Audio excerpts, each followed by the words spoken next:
पैदा की। हर पति अपनी पत्नी को प्रेम कर रहा है, हर बाप अपने बेटे को प्रेम कर रहा है, हर माँ अपने बच्चों को प्रेम कर रही। तो सारी दुनिया में इतना प्रेम हो और इतनी रद्दी दुनिया पैदा हुई। इतने प्रेम से इतनी रद्दी दुनिया पैदा हो सकती थी, इतनी कुरूप, इतनी घृणित। ये दुनिया हमारे सब, अगर प्रेम सच्चा होता तो उससे पैदा हो सकती थी। 3000 वर्षों में 15,000 युद्ध हमने लड़े। 3000 वर्षों में 15,000 युद्ध हमें लड़ने पड़ते। 3000 वर्षों में 15,000 युद्ध किस बात की खबर देते हैं? हमारे भीतर प्रेम है या कि घृणा? हमारे भीतर आदर है या कि अपमान? हमारे भीतर मित्रता है या शत्रुता है? अगर कोई भी आदमी आंख खोल के इस दुनिया को देखेगा तो उसे ये शक पैदा हो जाना स्वाभाविक है कि प्रेम की बातें अभिनय होंगी, मित्रता की बातें कविताएं होंगी। अगर वे सच्चाइयां होती तो जिंदगी और होनी चाहिए थी, जैसी वो बिल्कुल नहीं है। कौन इस दुनिया को बना रहा है? हम सारे लोग इस दुनिया को बना रहे हैं।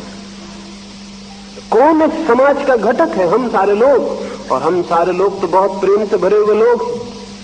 तो फिर इस दुनिया में ये अप्रेम और घृणा और हिंसा कहां से आ जाती? हमारे अतिरिक्त कोई और रास्ता भी है इसके आ जाने का? निश्चित ही असलियत कुछ और होगी, अभिनय हमारा कुछ और है। बड़े व्यापक पैमाने पर दुनिया में जो प्रकट होता है वो हमारी असलियत है, और अपने अपने घर में बैठ के हम जो बातें करते हैं वो अभिनय है। जिसे हम कहते हैं कि मुझे तुमसे प्रेम है, क्या उस सच में हमें प्रेम है? क्या हमने कभी भी उसका मंगल और कल्याण चाहा है? क्या उस प्रेम में भी हमारी ईर्ष्या और घृणा सम्मिलित नहीं है? क्या जिसे हम प्रेम करते हैं उसकी गर्दन पर भी हमने फंदे नहीं डाल दिए हैं? क्या उसको भी हमने घर की दीवालों में बंद नहीं कर दिया है? क्या हमने उसके ऊपर भी सींचे और ताले नहीं चढ़ दिए? जिसको हमने प्रेम किया है, क्या उसको भी हमने अपना पोजीशन, अपनी संपत्ति नहीं बना लिया है? क्या कोई व्यक्ति प्रेम करता है और प्रेम को संपत्ति बना सकता है? क्या कोई प्रेम करता है और प्रेम करके किसी का मालिक बन सकता है? क्या कोई प्रेम करता है और किसी के लिए बंधन खड़े कर सकता है? क्या कोई प्रेम करता है और ईर्ष्या से भी भरा हुआ हो सकता है? प्रेम के लिए ये सब असंभव है। इसलिए प्रेम तो हमारा अभिनय है, सच्चाइयां हमारी बहुत दूसरी। मैंने सुना है एक घर में एक मां और बेटी दोनों को ही रात में उठ के चलने की बीमारी थी। एक रात मां उठी और अपने मकान के पीछे बगिया में चली गई। आधी रात होगी, उसके पीछे ही उसकी लड़की भी उठी और बगिया में चली गई। मां ने लड़की को देखते ही कहा, वो नींद में थी। लड़की को देखते ही उसका चित्त क्रोध और ईर्ष्या से भर गया और उसने कहा, इस दुष्ट के कारण ही मेरा सारा यौवन नष्ट हो गया। इसी ने मेरी सारी जवानी छीन ली। मन होता है इसकी गर्दन दबा दूं। और उस लड़की ने उस बूढ़ी को देखते ही कहा, वो भी नींद में थी, कि इस बूढ़ी औरत के कारण ही मेरा जीवन एक कष्ट और कारागृह बन गया है। मेरी हर खुशी में ये बाधा बन गई। परमात्मा करे ये उठ जाए तो मेरे रास्ते के सारे कांटे दूर हो जाएं। लेकिन ये बातें दोनों ने नींद में कही थी, क्योंकि जाग के तो सच्ची बातें कोई भी कहता नहीं। तभी मुर्गे ने बांग दी और उन दोनों की नींद खुल गई। और उस लड़की ने अपनी मां को देखा जाग के और कहा, मां, इस सर्दी में तुम बाहर और साल भी भीतर छोड़ आई, अगर सर्दी लग जाए तो। और उस मां ने कहा, बेटी तू इतनी जल्दी उठाई, चल वापस सो जा, अभी तो 2 घंटे हैं। फिर जल्दी उठाती इसलिए तो दिन भर थकान मालूम पड़ती। वे एक दूसरे के गले में हाथ डाल के घर में वापस लौट गई और सो गई। नींद में उन्होंने जो कहा था वो और जाग के उन्होंने जो कहा वो, इन दोनों में तो जमीन आसमान का फर्क है। लेकिन सच्चाई क्या है, जो जाग कर कहा वो या जो नींद में कहा वो? नींद में तो झूठ बोलने का कोई कारण ही न था, जागने में झूठ बोलने के कारण है, क्योंकि जागने में सब सोच विचार आ गया कि क्या कहना ठीक है और क्या नहीं, और जागने में ख्याल आ गया कि कौन माँ है और कौन बेटी, और जागने में सारा शिष्टाचार, और जागने में सारी बातें ख्याल में आ गई, और उन ख्याल में आई हुई बातों से जो पैदा हुआ वो झूठा है, वो अभिनय है। नींद में तो सच्चाइयां खुल गई थी। आदमी की सच्चाइयां उसके सपनों में ज्यादा खुल जाती हैं बजाय उसके जागने के। और एक आदमी अगर नशा करके खड़ा हो जाए तो ज्यादा सच्चाई से वही होता है जो वो है। वो गालियां बकने लगता है, वही आदमी जो भजन गा रहा था नशा करके गालियां बकने लगता है। नशे में कोई ताकत हो सकती है कि भीतर गालियां पैदा कर दे? नहीं, लेकिन भीतर गालियां भरी थी, भजन ऊपर थे, और नशे ने सारा बोध छीन लिया। भीतर जो भरा था वो निकलना शुरू हो गया। दिन में हम जागे हैं, रात हम सो गए हैं, होश खो गया। सपने में जो सच्चाइयां थी वो प्रकट होने लगी। आप खुद अपने भीतर अगर थोड़ी खोजबीन करेंगे तो बहुत डर जाएंगे, कहीं मेरे भीतर ये जो सब छिपा है लोगों को पता न चल जाए, कहीं ये उघड़ न जाए, कहीं कोई इसमें झांक न ले। इसलिए जो हमारे भीतर छिपा है हम उसके ऊपर दीवाल पर दीवालें खड़ी करते चले जाते हैं ताकि उसका किसी को पता न लगे, ताकि वो छिपा रहे, ताकि कोई उसमें झांक न ले। हमारा निकटतम मित्र भी हमारा इतना निकट नहीं होता कि हम उसे अपने भीतर झांकने दें। और तब धीरे धीरे डर से और भय से हम भी अपने भीतर झांकना बंद कर देते हैं। और फिर हम पूछते हैं आत्मज्ञान कैसे हो, सत्य कैसे मिले, परमात्मा के दर्शन कैसे हों? जो अपने ही दर्शन करने को राजी नहीं है वो और किस सत्य के दर्शन करने की आकांक्षा कर सकता है? या उसकी आकांक्षा में कितनी सच्चाई हो सकती, कितनी उत्कंठा हो सकती? मनुष्य के समक्ष मनुष्य का मन जैसा है, क्रोध, हिंसा और ईर्ष्या जो कुछ भी है उसे बहुत सरलता से वैसा ही जानना जरूरी है। सारे वस्त्र ओढ़े हुए उतार देने जरूरी है, नग्न चित्त के समक्ष खड़ा होना जरूरी है।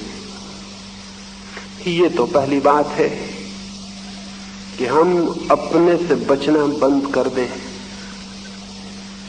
अगर किसी भी दिन हमें जीवन की गहराइयों में उतरना हो और किसी भी दिन हमें जीवन के अर्थ और अभिप्राय को जानना हो और किसी भी दिन हमें जीवन में छिपे सौंदर्य और आनंद की अनुभूति करनी हो तो अपने आप से पलायन बंद कर देना होगा, अपने आप से भागना बंद कर देना होगा।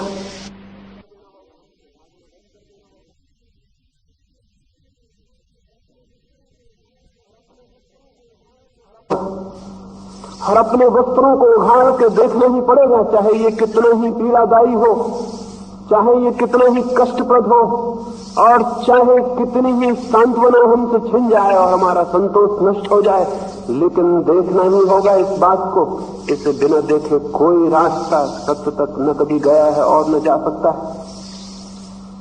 ये तो पहली बात है कि हम अपने से भागना बंद कर दें। और अपने से हम भाग रहे हैं, नए नए रास्ते खोज रहे हैं, और ये अपने से भागना इतना ज्यादा तीव्र हो सकता है, या अपने आप की पीड़ा इतनी गहरी हो सकती है कि हम किसी तरह न केवल अपने से भागना चाहें बल्कि पीड़ा से घबरा के अपने को भूलना भी चाहें। भागने के बाद भूलने की सीमा आ जाती है। जो आदमी अपने से निरंतर भागता रहता है, आखिर में उसे पता चलता है मैं कितना ही भागूं, लौट लौट के कुछ चीजें दिखाई पड़ जाती, बार बार अपने से मिलना हो जाता है। आखिर कोई अपने से भाग कैसे सकता है? किसी और चीज से भागता तो भाग भी सकता था। मैं अगर भाग के जंगल चला जाऊं, आप सब तो पीछे छूट जाएंगे, लेकिन मैं अपने साथ ही वहां पहुंच जाऊंगा। मैं जहां भी भागूंगा मैं अपने साथ रहूंगा। तो भागने की अतिशयता एक दिन इस निष्कर्ष पर ले आती है कि भागने से काम नहीं चलेगा, भूलना जरूरी। तब 1000 तरह के नशे खोजने की बात शुरू हो जाती। कोई आदमी शराब पी के अपने को भूलना चाहता है, कोई आदमी संगीत में भूलना चाहता है, कोई आदमी सेक्स में अपने को भूल जाना चाहता है। कुछ भले लोग हैं वो इस तरह के नशे करने पसंद नहीं करते, तो उन्होंने भले आदमियों के नशे ईजाद कर लिए हैं। कोई राम राम जप के अपने को भूल जाना चाहता है, कोई मंदिर में जाके भजन कीर्तन करता है, नाचता है और भूल जाना चाहता है, कोई गीता और कुरान और बाइबल पढ़ता है और उन्होंने अपने को भूल जाना चाहता है। लेकिन नशे चाहे अच्छे हों चाहे बुरे, उनका काम एक ही है कि किसी भांति हम अपने को भूल जाएं। वो जो हम हैं उसकी हमें स्मृति न रह जाए, वो द्वार बंद हो जाए जो हम हैं। बहुत राहत मिलती है जैसे ही कोई अपने को भूलने में समर्थ होता है, बहुत राहत मिलती है। यूरोप और अमेरिका में नई नई इजादें कर रहे हैं, नए ड्रग्स खोज रहे हैं, मस्कलीन है, एलएसडी है और कुछ है। बहुत पुराने दिन से ये खोज चल रही है, वेद के ऋषियों से लेके आज तक, सोमरस से लेके एलएसडी तक वही खोज चल रही कि अपने को किस तरह भूल जाए। कोई नशा कर ले और अपने को भूल जाए। भूल जाने में अच्छा लगता है क्योंकि अपने को जानने में बुरा लगता है। वो जो अपने को जानने की पीड़ा है, दंश है, द्वंद है, तकलीफ है कि मैं ये क्या हूं, उसे जितनी देर को हम भूल जाते हैं तो हम तो भगवान हो जाते हैं। क्योंकि वो सारा अंधेरा भूल गया, सब ज्योति हो गई, वो सारे घाव भूल गए, सब स्वस्थ हो गया, वो सब पीड़ाएं भूल गई, चिंताएं भूल गई, सब शांत और संगीत हो गया। लेकिन कोई अपने को कितनी देर भूले रह सकता है? और भूला रहना क्या कोई क्रांति है या कि कोई परिवर्तन? भूलना कोई मार्ग तो नहीं हो सकता, न भागना कोई मार्ग हो सकता है, न भूलना कोई मार्ग हो सकता है। भूलने से क्या हित है? सो जाने से कौन सी राहत है? सो जाने से वो चीज दबी रह जाएगी, भीतर दिखाई नहीं पड़ेगी, लेकिन कब तक सो रहेंगे? क्या सोने से उसका अंत हो जाएगा जिससे हमने भागना चाहा? क्या आत्मविस्मरण से जीवन की चिंता से छुटकारा हो जाएगा? क्या आत्मविस्मरण मुक्ति बन सकता है? नहीं, बिल्कुल नहीं, कभी भी नहीं। बल्कि जितनी देर आत्मविस्मरण में बीतता है उतना जीवन व्यर्थ हो जाता है, उतना अवसर खो जाता है जिसमें हम अपने को जान लेते और शायद बदल लेते, उतना अवसर अपने हाथ से हम खो देते हैं, उतना अवसर हमारे हाथ से व्यर्थ बीत जाता है। उतनी शक्ति और क्षमता जो हमने अपने को बुलाने में लगाई, काश हम अपने को जगाने में लगाते तो जिंदगी और हो सकती थी, जिंदगी कुछ और हो सकती थी, बात कुछ और हो सकती थी। लेकिन हमने अपने को बुलाने में लगाया। एक आदमी के पैर में फोड़ा हो और वो नशा करके भूल जाए, एक आदमी के सिर में दर्द हो और वो अफीम खा के सो जाए, और एक आदमी के जिंदगी में चिंता हो, पीड़ा हो, परेशानी हो और वो भजन करता रहे और भूल जाए। क्या है इससे कोई पीड़ा, इससे कोई दुख, इससे कोई बीमारी का अंत होता है? नहीं, उसका तो कोई अंत कैसे होगा? उसका अंत तो उसके साक्षात से हो सकता है, उसके मुकाबले से हो सकता है, उसके निकट जानने से, उसे पहचानने से हो सकता है। ज्ञान के अतिरिक्त मनुष्य के जीवन की चिंता और दुख से कोई छुटकारा नहीं। लेकिन ज्ञान से शायद हम भयभीत हैं, क्योंकि ज्ञान की पहली सीढ़ी अपने को जानना होगी, और अपने को जानने का अर्थ आत्मा को जानना नहीं, अपने को जानने का अर्थ परमात्मा को जानना नहीं। अपने को जानने का पहला और सीधा अर्थ अपने चित्त को, अपने मन को जानना है। मन से मन शांत हो जाए, समाप्त हो जाए, मन विलीन हो जाए तो जो जाना जाएगा वो है आत्मा। मन के रहते, मन की इस दौड़ और आकांक्षा में डूबे रहते उससे कोई परिचय नहीं हो सकता। जैसे समुद्र में तूफान हो और सारी समुद्र की छाती लहरों से भरी हो, तो उन लहरों में डूबे समुद्र को, उस समुद्र की शांति को, उस समुद्र के अथाह गहराई को देखना और जानना असंभव है। शांत हो जाएं लहरें तो वो समुद्र सामने आएगा, शांत और गहरा अथाह। लेकिन लहरों के तूफान में तो उसका कोई दर्शन नहीं हो सकता। मन का तूफान है, विचार का तूफान है, चिंता का तूफान है, बहुत लहरें हैं। तो उन लहरों के नीचे छिपी आत्मा के सागर से कोई मिलन नहीं हो सकता। इन लहरों को जानना ही होगा। इन लहरों को जान के इनके विलीन होने पर ही पीछे छिपे सागर की अनुभूति हो सकती। तो पहला कदम बहुत नकारात्मक है और वो ये कि अपने से भागना बंद करे। लेकिन पहले तो ये समझ लें कि हम अपने से भाग रहे हैं। आमतौर से तो हम समझते हैं मैं भाग कर रहा हूं अपने से, लेकिन हम भाग रहे हैं। इस तथ्य को मेरे कहने से नहीं, अपने भीतर अपनी जिंदगी में खोजने से ही देखा जा सकता है। सुबह से सांझ तक हम भाग रहे हैं। जो हम हैं न हम जानना चाहते हैं और न दूसरे को जानने देना चाहते हैं कि हम क्या हैं। और हम रोज रोज नई तस्वीरें और रोज रोज नए चित्र गढ़ लेते हैं और नए कपड़े बना लेते हैं और बढ़ते जाते हैं, कपड़ों से डूबते जाते हैं, धीरे धीरे खो जाते हैं, कपड़े ही रह जाते हैं और हमारा कोई पता नहीं रह जाता कि हम कहाँ हैं। अगर हमारे कपड़े कोई छीन ले एकदम, तो शायद हम पहचान भी न पाए कि हम कौन, हम क्या हैं। जो बातें हमने दूसरों को दिखाई हैं, अगर हमारी सारी पोंछ दी जाए, छीन ली जाए, तो हम नग्न खड़े रह जाएं और पहचानना मुश्किल हो जाए कि मैं कौन। मैंने सुना है एक भिखारी औरत एक संध्या एक मेले से भीख मांग के वापस लौट रही थी। दिन भर थक गई थी, बूढ़ी औरत थी, दिन भर मेले की दौड़ धूप में थक गई थी, मांगने में, एक एक आदमी के सामने हाथ फैलाने में। चलते समय घर लौटते वक्त रास्ते में एक झाड़ के नीचे विश्राम करने को ठहरी और सो गई। उस मेले से और लोग भी उस रास्ते से निकल रहे थे। दो अभिनेता जो कि मेले में नाच कूद के लोगों को खुशी दिए थे और अपनी जेब में भर के लौट रहे थे, दो हंसोड़ आदमी, वे भी उस रास्ते से निकले। उस बूढ़ी औरत को उन्होंने सोते देखा। उन्हें मजाक सूझी। उन्होंने उसके डिब्बे को उठा लिया जिसमें उसने दिन भर के पैसे इकट्ठे किए थे। उसकी टोकरी में जो सामान उसने मांगा था वो भी निकाल लिया और चलते वक्त आखिरी मजाक की जो कोई भी आदमी किसी दूसरे आदमी के साथ कर सकता है। चलते वक्त उस सोई थकी बूढ़ी औरत के कपड़े भी वे निकाल के ले गए। वो थकी बूढ़ी औरत नग्न पड़ी रह गई। सब कुछ उसका ले गए थे, उसके भिक्षा का पात्र, उसकी मांगी हुई चीजें, उसके पैसे और उसके वस्त्र भी।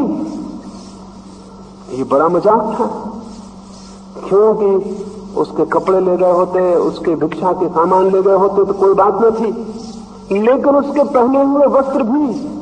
कठिनाई हो गई। बूढ़ी की आधी रात के करीब नींद खुली। उसने हाथ फेरा तो पाया कि उसके वस्त्र नदारत है। वो बहुत हैरान हुई। उसे ख्याल आया कि मैं तो वस्त्र पहने हुई थी, फिर ये नग्न औरत कौन है। उसने अपने डब्बे को देखा, डब्बा नदारत था। उसने कहा मैं तो भिक्षा मांग के लाई थी और वस्त्र, मेरा डब्बा भरा हुआ था पैसों से। डब्बा कहाँ है, मेरी टोकरी कहाँ है, मेरी पोटली कहाँ है? कुछ भी न था। और तब वो खड़ी हुई, उसने देखा उसके ऊपर कोई वस्त्र नहीं है।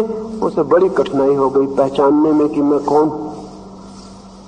उसे बड़ी हैरानी हुई कि मैं जो थी उसके पास तो वस्त्र थे, अब मैं कौन हूं और मैं कैसे पहचानूं कि मैं वही हूं या कोई और। उसने सोचा कि चलूं, अंधेरी रात है, घर चली चलूं, कोई रास्ते पर भी नहीं है, मेरा कुत्ता तो मुझे जरूर पहचान लेगा। घर पर उसके पास अपना एक कुत्ता था। बूढ़ी औरत भीख मांग के आती थी तो कुत्ता दौड़ के बाहर आ जाता था, पूंछ हिलाने लगता था। सभी लोग कुत्ते पाल रखते हैं जो पूंछ हिलाएं और पहचाने, नहीं तो कोई भी आदमी अपने को पहचानने में कठिनाई पाएगा। सम्राट भी कुत्ते पाल रखते हैं, भिखारी भी, क्योंकि वो पूंछ हिलाते हैं तो खुद को पहचानने में आसानी होती है कि मैं वही हूं। वो बूढ़ी गई अपने घर, भागी हुई कि अब एक ही रास्ता है, अगर कुत्ता मुझे पहचान ले तो निश्चित हो जाए कि मैं वही हूं। कोई मेरे कपड़े ले गया और मेरा सामान ले गया, और कहीं कुत्ते ने भी न पहचाना तो। वो डरी हुई थी, लेकिन एक ही उपाय था, वो घर गई। और जैसा कि आप समझ सकते हैं, कुत्ता नहीं पहचान सका, क्योंकि नंगी बूढ़ी उसने कभी देखी नहीं थी। कुत्ता बजाय उसके कि पूंछ हिलाता जोर से भौंकने लगा, एक अपरिचित, और वो बूढ़ी घबरा गई। उसने कहा अब तो बड़ी कठिनाई हो गई, कुत्ता भी नहीं पहचानता है कि मैं कौन। मुझे पता नहीं इसके आगे क्या हुआ, उस बूढ़ी ने क्या रास्ता खोजा और कैसे वो अपने को पहचान पाई। लेकिन हम सबकी भी यही हालत हो जाए अगर रात सोते में हमारे ओढ़े हुए सारे वस्त्र, हमारे व्यक्तित्व की सारी चादरें कोई खींच ले, और सुबह हम पाएं कि वो जो पद, वो जो नाम, वो जो प्रतिष्ठा, वो जो सब कुछ अखबारों ने हमारे लिए कहा था, वो और पड़ोस के लोग जो हमसे कहते थे, वो सब छीन लिया गया है। और मेरे पास वो कुछ भी नहीं है। वो तख्तियां जो मैंने घर के आगे लगा रखी थी, वो सर्टिफिकेट जो मेरे पास थे, वो मेरे पास कुछ भी नहीं है। उस नग्न अवस्था में हम भी अपने को न पहचान पाएंगे। हम अपने को पहचानते ही नहीं, दूसरे लोग हमें पहचानते हैं, इसी से हम अपने को पहचानने लगते। कोई आपसे कहता है आप बहुत भले आदमी हैं, और आपके भीतर एक ख्याल बन जाता है कि आप बहुत भले आदमी। और कोई कहता है आप बहुत बुरे आदमी हैं, तो आपको चोट लगती है। क्योंकि पहले आदमी ने जो भले आदमी की आपके भीतर धारणा भर दी थी, ये उस धारणा को छीन रहा है, और आप फिर खाली हो जाएंगे और भीतर फिर कोई धारणा न रह जाएगी। 24 घंटे हम अपने संबंध में एक इमेज, एक प्रतिमा खड़ा करने में लगे हुए हैं, और ये प्रतिमा हम खड़ी कर भी लेते हैं। कोई कुछ बन जाता है, कोई कुछ, लेकिन भीतर वो जो हमारे छिपा है उससे हम अपरिचित ही रह जाते हैं। और ये प्रतिमा रोज रोज बदलनी पड़ती है, क्योंकि आसपास के लोग रोज बदल जाते हैं। नेपोलियन हार गया और सेंट हेलेना के द्वीप में उसको बंद कर दिया गया। महान विजेता एक कैदी की भांति बंद हो गया था, लेकिन दुश्मनों ने भलमनसाहट बरती थी, उसके हाथ में हथकड़ियां नहीं डाली थी। द्वीप पर चलने फिरने की उसे आजादी थी, लेकिन द्वीप से भागने का कोई उपाय न था। सुबह वो घूमने निकला था, और दुश्मनों ने ये भी भलमनसाहट की थी कि उसके डॉक्टर को भी उसके पास छोड़ दिया था। डॉक्टर और वो दोनों घूमने निकले थे सुबह एक पगडंडी पर। उस ओर से छोटे से पहाड़ी रास्ते पर एक औरत अपने घास की गठरी लिए हुए आती थी। नेपोलियन का डॉक्टर एकदम चिल्लाया और कहो, घसियारे रास्ता छोड़, देखती नहीं है नेपोलियन आ रहा है। लेकिन नेपोलियन ने उस डॉक्टर को कहा, मेरे मित्र, वो प्रतिमा नष्ट हो गई जो कल तक मेरी थी, तुम भूल में हो। अब कोई नेपोलियन नहीं, मैं एक साधारण कैदी हूं। तुम वही प्रतिमा ढो जा रहे हो जो कल तक मेरी थी, वो टूट गई, मुझे रास्ते से हट जाना चाहिए। और नेपोलियन रास्ते से हट गया, और उसने कहा, वो दिन गए जब मैं पहाड़ से कहता कि हट जाओ और पहाड़ हट जाते। आज एक घास वाली औरत के लिए मुझे हट जाना चाहिए। नेपोलियन बहुत समझदार आदमी रहा होगा, इस बात को समझ सका कि वो प्रतिमा मैंने जो बनाई थी इतने दिन तक टूट चुकी है। हम सब भी अपनी प्रतिमा बना रहे हैं। हो सकता है मौत तक न भी टूटे, लेकिन इससे क्या फर्क पड़ता है? अगर हम अपनी प्रतिमा को ही जानते हैं तो वो प्रतिमा झूठी है, हमारी बनाई हुई है। और उस प्रतिमा को ही अगर हमने मान लिया कि मैं हूं, तो हम उसको कभी न जान सकेंगे जो वस्तुतः मैं हूं। जो प्रतिमा से उलझ गया वो आत्मा को कभी न जान सकेगा। इस प्रतिमा को इसके पहले की मौत तोड़ दे, या इसके पहले कि कोई बड़ी हार नेपोलियन की प्रतिमा को फोड़ दे, जो आदमी समझता है वो खुद ही इस प्रतिमा को तोड़ देता है और भीतर प्रवेश करता है। वही आदमी साधक है जो अपने हाथ से बनाई गई प्रतिमा को तोड़ के भीतर प्रवेश करता है। वो प्रवेश कैसे हो सकता है, उसकी चर्चा मैं कल सुबह आपसे करूंगा। आज तो मुझे इतना ही कहना था कि हमने एक झूठी प्रतिमा अपने बाबत खड़ी कर ली है, एक फॉल्स इमेज हमने बना लिया है। कोई वजह है, कोई कारण है इसलिए हमने ये बना लिया। आत्मज्ञान का जो अभाव है उसको भरने के लिए हमने एक झूठी प्रतिमा बना ली और उसी को मान लिया है कि मैं हूं। इस प्रतिमा के भीतर बिल्कुल उल्टी हमारे चित्त की स्थिति है। हमने ऊपर फूल चिपका लिए, भीतर दुर्गंध भरी है। हमने ऊपर रोशनी कर लिए, भीतर अंधेरा भरा है। और उस अंधेरे से हम डरते हैं कहीं उसका हमें पता न चल जाए, क्योंकि उसका पता इस प्रतिमा की हत्या हो जाएगी, ये प्रतिमा टूट जाएगी अगर उसका हमें पता चल गया। लेकिन गुजरना ही पड़ता है इस रास्ते से उस प्रतिमा को तोड़ने के, अन्यथा कोई फिर और गहरे और भीतर नहीं जा सकता, फिर वो अपने से बाहर ही घूमता हुआ रह जाता है। और हम सब ने इतनी सुरक्षा कर ली इस प्रतिमा में कि इसमें कोई दरवाजा भी नहीं छोड़ते हैं कि कहीं हम भीतर जा सके, क्योंकि वो दरवाजे से कोई दूसरा भी भीतर जा सकता है और कहीं वो भीतर हमारे जाके देख ले।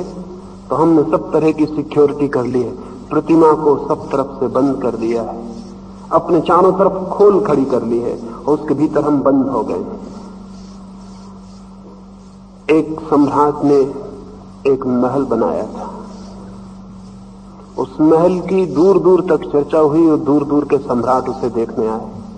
महल बहुत अद्भुत था, इतने सुरक्षित महल कभी भी नहीं बनाया गया था। पड़ोस का एक सम्राट उसे देखने आया। महल के मालिक ने एक एक महल का कोना कोना दिखलाया। सम्राट चकित हुआ, इतना सुरक्षित था वो कि चोर उसमें घुस ना सकते थे, दुश्मन उसमें प्रवेश ना कर सकते थे। एक ही दरवाजा था उस महल में, ताकि कोई भीतर ना आ सके, ताकि भीतर से कोई अनजान अपरिचित बाहर न जा सके। द्वार पर सख्त पहरा था। लौटते वक्त पड़ोसी सम्राट ने प्रशंसा की और कहा, बहुत सुंदर महल बनाया, बहुत सुरक्षित। मैं भी कोशिश करूंगा एक ऐसे महल को बनाने की। एक भिखारी द्वार पर खड़ा था, वो ये सुन के हंस पड़ा। मकान के मालिक ने पूछा, क्यों हंस पड़े हो, क्या बात है, कोई भूल है मेरे महल में? उस भिखारी ने कहा, एक भूल, इसमें ये एक दरवाजा है, ये एक भूल है, ये दरवाजा भी नहीं होना चाहिए। इससे कोई और आ सके या न आ सके, मौत इस दरवाजे से भीतर आ जाएगी और तुम असुरक्षित हो। भीतर बंद हो जाओ, ये दरवाजा भी बंद कर लो, तुम पूरी तरह सुरक्षित हो जाओगे। कब्र में ही आदमी पूरी तरह सुरक्षित हो सकता है। इसलिए उल्टा भी सच है, जो आदमी पूरी तरह सुरक्षित हो जाता है वो कब्र में बंद हो जाता है। और हम सब ने अपनी अपनी कब्र बना ली है, अपनी अपनी प्रतिमाओं में, अपने अपने झूठे रूप में हमने अपनी अपनी कब्र बना ली, उसके भीतर हम सुरक्षित हो गए। ये सुरक्षा मौत है और इस मौत से बेचैनी और घबराहट पैदा होती। इस सुरक्षा से बाहर निकलने का मन होता है, स्वतंत्रता की आकांक्षा होती है, चिंता होती है, अशांति पैदा होती है। तब हम पूछते हैं कि हम शांत कैसे हो जाएं, हम मुक्त कैसे हो जाएं। अमुक्ति हमने बना ली है, बंधन हमने खड़े कर लिए, दीवारें हमने बना ली है, कब्र हमने खड़ी कर ली और हम पूछ रहे हैं सारी दुनिया में कि हम मुक्त कैसे हो जाएं। कौन करेगा मुक्त आपको? कोई तीर्थंकर करेगा, कोई अवतार करेगा, कोई बुद्ध करेंगे, कोई गुरु करेगा, कोई किसी को मुक्त नहीं कर सकता। आप तो अपनी दीवारें खड़ी कर रहे हैं और चिल्लाते हैं कि हमें मुक्त होना है। कृपा करें, पहचाने आप अपनी अमुक्ति खुद हैं। और जिस दिन आपको ये दिखाई पड़ जाएगा कि आपकी सुरक्षा ही आपका बंधन और कारागृह बन गई है, अपनी सुरक्षा में खड़ी की गई अपनी ही प्रतिमा हमारी मृत्यु बन गई है, उसी दिन इस प्रतिमा को तोड़ देना क्षण भर का काम होगा। आप इसको बनाते हैं इसलिए ये है, जिस दिन आप नहीं बनाते हैं उसी दिन ये विलीन हो जाती है। इसकी अपनी कोई सामर्थ्य और शक्ति नहीं है। अमुक्ति मनुष्य का अपना सृजन है, और जिस दिन वो इसका सृजन बंद कर देता है उसी क्षण मुक्त हो जाता है। और जो मुक्त है उसके लिए न कोई दुख है न कोई पीड़ा है, उसके लिए शाश्वत आनंद के अमृत के द्वार खुल जाते हैं, और उस आनंद में वो जिसे पहचानता है वही परमात्मा है। तब सब तरफ परमात्मा ही शेष रह जाता है। जब तक हम अपने कारागृह में बंद हैं तब तक हमारे भीतर भी परमात्मा नहीं है, और जिस दिन हम अपने कारागृह को तोड़कर मुक्त हो जाते हैं उसी दिन सब तरफ भीतर और बाहर वही है, केवल वही है, केवल परमात्मा ही है। उसे जो जान लेता है वो धन्य है, वो कृतार्थ हो जाता है। जो उससे अपरिचित रह जाता है उसका जीवन एक दुख की कथा है, उसका जीवन एक लंबी मृत्यु है, उसका जीवन एक अंधकारपूर्ण रात्रि है, उसके जीवन में जीवन जैसा कुछ भी नहीं। कैसे इस बंधन से जो हमारा ही निर्मित है छुटकारा हो सकता है, उसकी बात कल सुबह मैं आपसे करूंगा। मेरी बातों को इतनी शांति और प्रेम से सुना, उसके लिए बहुत बहुत अनुग्रहित हूं, और अंत में सबके भीतर बैठे परमात्मा को प्रणाम करता हूं। मेरे प्रणाम स्वीकार करें।